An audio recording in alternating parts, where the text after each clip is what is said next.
जो सोयाबीन की बात करेगा वही गांव में एंट्री करेगा। शेतकरी नेते रविकांत तुपकर। शेतकऱ्याच्या सोयाबीनला 8,500 रुपयाचा हमी भाव द्या व शेतकऱ्याची सरसकट कर्जमाफी करावी या मागणीसाठी अखिल भारतीय छावा संघटनेचे प्रदेशाध्यक्ष विजयकुमार घाडगे यांनी बुधवार दिनांक 18 सप्टेंबर रोजी औसा तहसील कार्यालयासमोर आमरण उपोषण सुरू केलं आहे।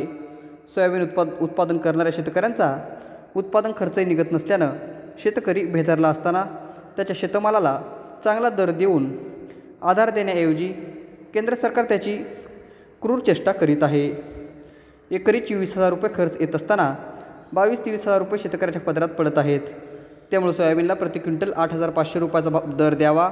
त्याचबरोबर कर्जबाजारीपणामुळे शेतकरी मेटाकुटला आला असल्यानं त्याची सरसकट संपूर्ण कर्जमाफी करावी या प्रमुख मागणीसाठी अखिल भारतीय छावा संघटनेचे प्रदेशाध्यक्ष विजयकुमार घाडगे पाटील यांनी बुधवार दिनांक 18 सप्टेंबरपासून औसा तहसील कार्यालयासमोर उपोषणास बसले आहेत। जोपर्यंत मागण्या मान्य होत नाहीत तोपर्यंत माघार घेतली जाणार नाही असंही घाडगे पाटील यांनी यावेळी सांगितलं। शनिवार दिनांक 20 सप्टेंबर रोजी उपोषणाचा 4था दिवस होता।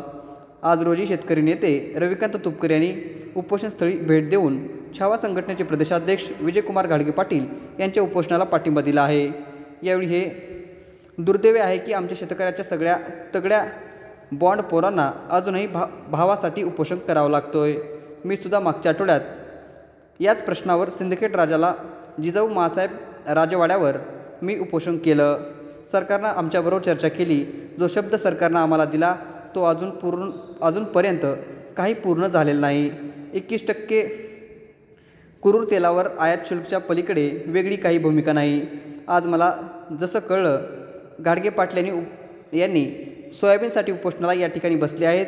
मी तातडीनं या ठिकाणी पाठिंबा देण्यासाठी मी इथं आलो आणि त्यांच्या तब्येतीला जर काही बरं वाईट झालं तर फक्त याच भागातले लोक नाही तर महाराष्ट्रातला शेतकरी यांच्यासाठी रस्त्यावर उतरेल हे सरकारला ठणकावून सांगण्यासाठी या ठिकाणी मी आलेलो आहे असं शेतकरी नेते रविकांत तुपकर या उपोषणस्थळी बोलत होते।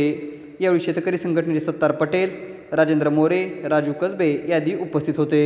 आंदोलनाला बसलेले आहेत आणि यांचं आंदोलन आहे। काय शेतकरी नेते म्हणून काय हे दुर्दैव आहे की आमच्या शेतकऱ्यांच्या सगळ्या तज्ञापाठ पोरांना अजूनही भावासाठी उपोषण करावं लागतं। मी सुद्धा मागच्या आठवड्यामध्ये याच प्रश्नावर सिंदखेड राजाला जिजाऊ मासाहेबांच्या राजवाड्यासमोर उपोषण केलं। सरकारनं आमच्याबरोबर चर्चा केली।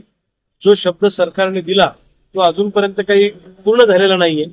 20% क्रूड तेलावरचं आयात शुल्क वाढवण्याच्या पलीकडे वेगळा काही सरकारनं भूमिका सोयाबीनच्या बाबतीत घेतली नाही। आज मला जसं कळलं घाडगे पाटील या ठिकाणी सोयाबीनच्या प्रश्नावर उपोषणाला बसलेले आहेत। मी तातडीनं त्यांना पाठिंबा देण्यासाठी या ठिकाणी आलो आणि यांच्या तब्येतीला जर काही बरं वाईट झालं तर फक्त याच भागातले लोक नाही तर महाराष्ट्रातला शेतकरी यांच्यासाठी रस्त्यावर उतरेल हे सरकारला ठणकावून सांगायला या ठिकाणी आलं। सरकारने एक गोष्ट लक्षात घेतली पाहिजे, प्रत्यक्ष बांधावरचा सोयाबीनचा उत्पादन खर्च, कापसाचा उत्पादन खर्च आणि सरकारने डिक्लेअर केलेला हमीभाव याच्यामध्ये प्रचंड मोठी तफावत आहे। हमीभावानं सोयाबीन खरेदी करू ही घोषणा आकर्षक जरी वाटत असली तरी प्रत्यक्षात तसं काही होणार नाही, कारण त्याला मॉइश्चरची अट घालणार। मॉइश्चर जेव्हा सोयाबीन येतं तेव्हा 20-25 असतं टक्के, 10% ते व्हायला 2 महिन्याचा कालावधी जावा लागेल, वाळू द्यावा लागेल। सोयाबीन कमी खरेदी करणार, व्यापाऱ्यांचं सोयाबीन मोठ्या प्रमाणात त्याच्यामध्ये येणार। त्यामुळं हा जुमला आहे। मध्य प्रदेशमध्ये जसं सोयाबीनचं आंदोलन पेटलेलं आहे, जर का 2 दिवसामध्ये यांच्या उपोषणाची दखल घेऊन सरकारनं मार्ग काढला नाही तर मध्य प्रदेशच्या धर्तीवर या महाराष्ट्रामध्ये सुद्धा मोठ्या प्रमाणामध्ये शेतकरी रस्त्यावर उतरतील आणि त्याच्यातून जे परिणाम होतील त्या परिणामाला सरकारला सामोरं जावं लागेल। वेळ प्रसंगी आम्ही गावबंदीचं सुद्धा आंदोलन करायला मागे पुढे पाहणार नाही।